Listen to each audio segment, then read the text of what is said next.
मेरा नाम रजिंदर सिंह दीप सिंह वाला, वाइस प्रेसिडेंट कीर्ति किसान यूनियन।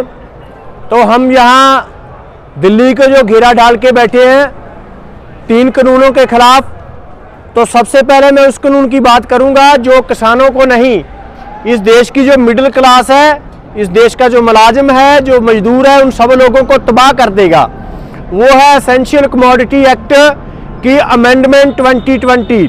उसमें सरकार ने क्या कर दिया है कि जो पेरिशेबल और नॉन पेरिशेबल गुड्स हैं, जल्दी खराब होने वाली और जल्दी ना खराब होने वाली, कि जो जल्दी खराब होने वाली चीज़ें हैं जिसमें प्याज है, आलू है, वो सभी अब कॉरपोरेट को दे दिया गया है। उसकी प्राइस राइज को कंट्रोल करने में सरकार तभी दखलंदाजी करेगी जब उसकी पेरिशेबल की गुड्स जो प्राइसेस हैं वो 100% बढ़ जाएंगी। मान लीजिए प्याज आज 80 रुपए है, अगर वो 160 रुपए होगा सरकार तब दखलंदाजी करेगी, 159 पर नहीं करेगी।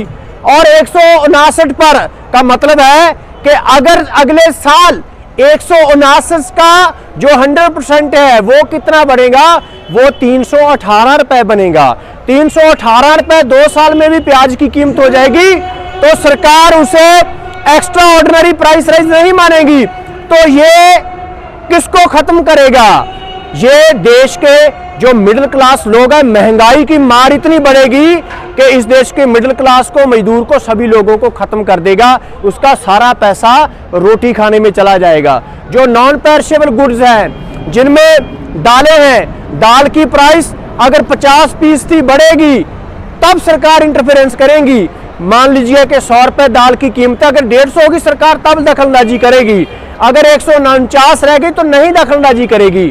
तो ये कानून सभी लोगों को प्रभावित करेगा और देश के जितनी मिडिल क्लास है, मिडिल लोअर क्लास है, उनको समझने की जरूरत है कि ये आंदोलन की अगुवाई किसान लोग कर रहे हैं, लेकिन आंदोलन सिर्फ किसानों का नहीं है, पूरे देश के लोगों का है जिनको सरकार भूखा मारने की साजिश है। इसी के साथ ही कि जो 67% इस देश की पॉपुलेशन है वो पीडीएस पर, पब्लिक जो है जनतक वंट प्रणाली है, उस पर निर्भर करती है। जो सस्ते राशन की दुकान से राशन लेती है, सरकार उसको भी बंद करने जा रही है। और दूसरा कानून जो कॉन्ट्रैक्ट फार्मिंग है, उसमें क्या है कि इस देश के 86% जो फार्मर है वो स्मॉल और मार्जिनल फार्मर है। उनकी जमीनें छीन कर बड़े 30,000 एकड़, 40,000 एकड़ के फार्म हाउस बनाने जा रही है, जो कॉर्पोरेट खेती मॉडल पूरे यूरोप में, पूरे बड़े देशों में है। एक फैक्ट आपके साथ साझा करना चाहूंगा कि अमेरिका में जो जेल में लोग बंद हैं, किसान उनसे कम हैं। अगर इसको लागू किया जाए पूरे देश में, मैं पंजाब की आपको उदाहरण देना चाहूंगा कि पंजाब की जेलों में 24,000 लोग हैं, लेकिन 10,96,000 लोगों के पास जमीन है। ये रेवेन्यू डिपार्टमेंट का रिकॉर्ड बोलता है 2019 का। इसका मतलब है कि कॉन्ट्रैक्ट फार्मिंग लागू होने से पंजाब के 11.25 लाख लोगों, परिवारों से जमीन छीन ली जाएगी। पूरे देश में जो बिहार और यूपी के लोग ये समझते कि हमारे तो एमएसपी है नहीं है, तो उनको ये समझना चाहिए कि एमएसपी का मामला नहीं है, उनकी जमीन कंपनियां ले लेंगी। इसलिए इस कंपनी राज जो स्थापित करने की कोशिश हो रही है, उसके खिलाफ देश के सभी किसानों को जो है वो उठना चाहिए।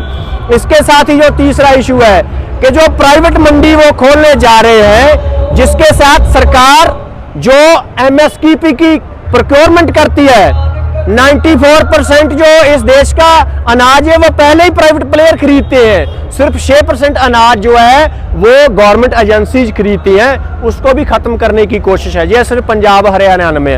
हमारी मांग क्या है? हमारी मांग है कि सरकार हर साल 22 फसलों का एमएसपी डिक्लेयर करती है, उसको लीगल राइट बनाना चाहिए, उसकी खरीद की गारंटी होनी चाहिए। एक आपको उदाहरण देना चाहूंगा, मक्का का रेट 1850 रुपए एमएसपी, लेकिन पंजाब में वो 600 रुपए में मिल रहा है। कारण क्या है कि सरकार खरीदती नहीं है, और इसी तरह गेहूं और धान की खरीद से भी भागना चाहती है।